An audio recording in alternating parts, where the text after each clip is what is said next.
Hey everybody, Adam from High Desert Hollow here, coming to you with some of the winter preps and stuff that I've got to do around the homestead to get things ready to go throughout the winter. As you guys all know, I've got several swales on the property. If you haven't seen those videos, I'll put a link right now in the video to go ahead and click to watch those. That being said though, I still do have part of my pasture that is watered with a sprinkler pump and a wheel line. I got a main line that runs down along the edge of my driveway all the way down to the end of my pasture. Hopefully eventually that'll all go away if we get enough swales in place, but until then I need to maintain it and make sure it's up to good working order. So this is kind of what I'm going to do in this video, is go through what I do to get things ready to go, the water drained out of it, and make sure it's set to make it through the winter. So stay with me, we'll go from there. Alright, so the watering season's done for the year. The water's all out of the canal. This is the main power box for my pump. The pump is on its own circuit, separate from the house. It's on an actual agricultural setup deal. So basically what we're going to do, we're not using this anymore for the year, so we're going to shut the power off to it at that point. That way it's not using any more power. I have a timer set up on it and all that stuff. That stuff's all shut off now. And no matter what I do, I can hit switches, buttons, whatever I want. It's not going to work. We shut the main off. First step. Alright, so next, what we got here is this is my hand prime for the pump. So that way I can prime the pump, which is here, and bring water into the system before I turn on the power to it. So basically what I'm going to do is I'm going to open that valve up. And there's a little petcock valve on the bottom here that we're going to open up so that any water in the pump hand prime will actually drain out. And most of the time there's nothing in there. Just a little bit, nothing major. And then I got one more valve over here. And what this valve is going to do is going to break the vacuum, because I've got where the water comes in from the canal here, and then the main line takes off that way. I got to break the vacuum on the whole system. That way if there's anything here, it's going to drain downhill. It's going to go all the way downhill until it levels. I got a spot at the very end where it levels out. I'll go into that more here in a little bit of what we do at that very end piece. But what I wanted to do is mainly, as much as possible, drain down by gravity. Next, I've got a deal here. It's just all it is a plug. And I'll bring you up here for that, and we'll take that out. Alright, so we got valve open. This petcock in the bottom's open. It's actually dripping now. Now I've got this plug in the bottom here. This is the part where we got to be just a little bit careful, because I don't really want to drop it down into this pit I have here, because this is where it catches all the water that drips. And it's actually fairly deep. If I drop it, I'll probably just end up making a new one.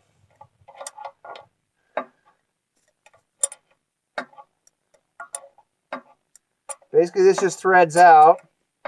And this isn't the original plug for this. As you can kind of see, all this is a big bolt.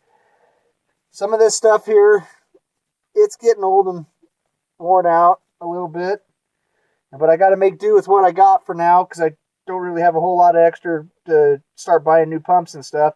So this spring I actually had to take where the plug was, and the threads had rusted out. I ended up drilling it out, retapping it, and putting this plug in there.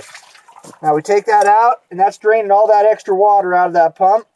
We don't want any of that in this cast iron pump, because even though it's cast iron, water's an amazing thing. Once it freezes, it increases in size, and it'll crack metal pipe, pumps, everything. So all this work I'm doing right now is to prevent problems down the road. Anyway, so that's that plug, yeah. So we're getting one step closer. Got the valves open, got the plug out, got the vacuum broke.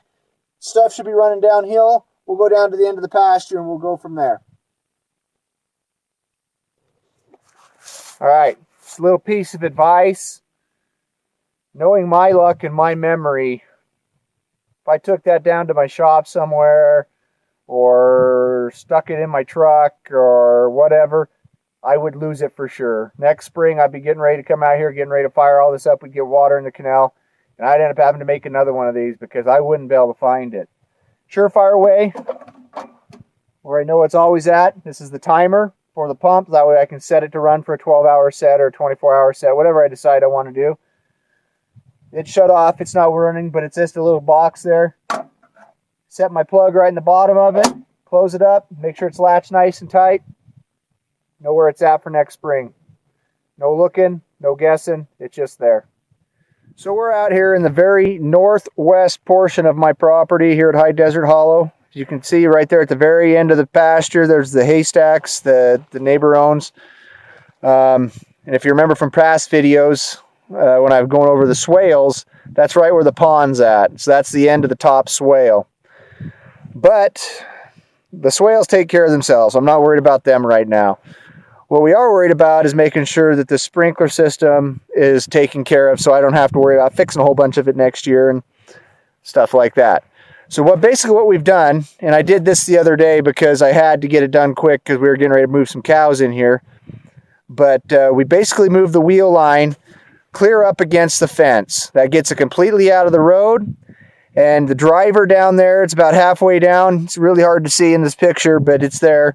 Basically, all I do with that is just a gas engine. You just prep it like normal. I get all the gas out of it, run it dry, get it tidied up, make sure it's just ready to be covered. It's covered up, ready for the winter, just protect it.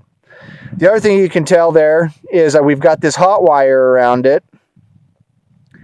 That's there to protect the wheel line because the cows that we're bringing in here, they like to get up on that fence. They like to rub on stuff. They rub on that aluminum sprinkler pipe and it tears it up really bad. So we put the hot wire up, keeps them kind of trained off of it. They leave it alone and it has its own little spot there. Now to winterize the actual pipe for water, it actually does that by itself every time I shut the pressure off. It's got valves in it.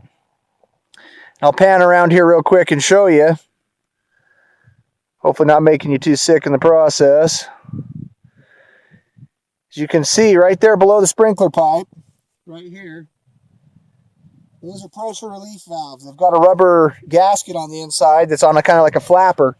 And as soon as the system depressurizes, all those actually drain the whole pipe out. That way when you have to move the wheel line from one set to the next, it isn't full of water and you're not trying to move all that extra weight. You're just moving the pipe itself.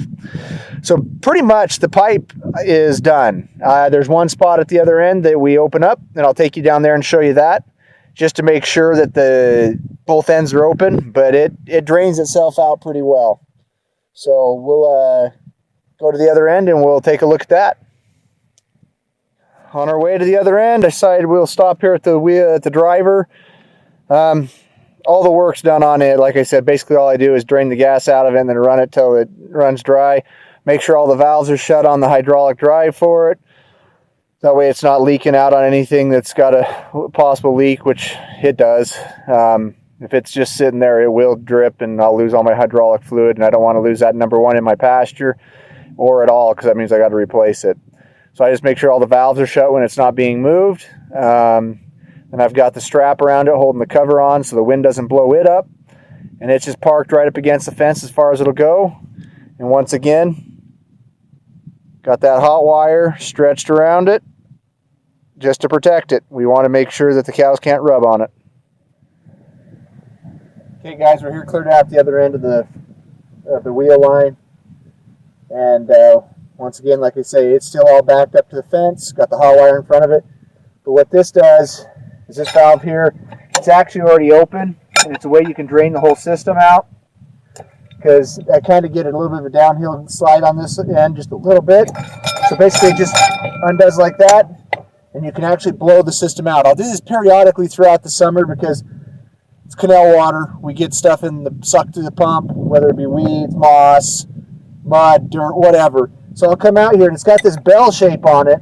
That way I can sit here and run this valve and not have that much water come right at me. It actually directs it back that way. So I can kind of flush the system every once in a while. But for winterizing, I open that up so that way anything in there can come out this way. I've got the other end open, and then I've got the flapper valves at every sprinkler head along the way. That's one right there. And so I've even got one here. That's that valve, that's this end. This wheel line is set for the winter. I don't have to worry about it. It's good to go. I've got The driver protected, both ends are open, the line's completely drained out, set to go. Okay, so we're out here. We're at the very last riser on the main line. This is actually the first set I'll set up next spring. But this being said, this is actually the lowest point in my mainline system for my wheel line. Basically how that works is I've got a big hose that comes over the top of this and it clamps around this ridge here, and the top's got another handle kind of like the end of the wheel line that it will actually hooks onto this and opens up this valve and allows water to come out of this, run through the hose into the wheel line and run all the rainbirds. But we're going to want to drain the system, and where this is the lowest point in the system, I'm just going to take a standard pipe wrench. I'm not going to have to put a lot of force on this. I just need to be able to get a hold of it, and we're going to loosen that up. You can see I'm already getting some water coming out of it. That's from the gravity portion of this. We're going to thread that up quite a ways, because what we got to do is I've got a neighbor that's got a little gas-powered pump that we're going to bring and put the hoses down into here, and we'll suck out all the extra water. But right now, I'm just trying to get whatever I can get gravity fed out of there. As you can see, I break that, and because we broke the vacuum at the top and we got it so that it's all set, all the gravity has brought that water down and it's still flowing out. See if I can thread that out a little bit more, possibly take it all the way out.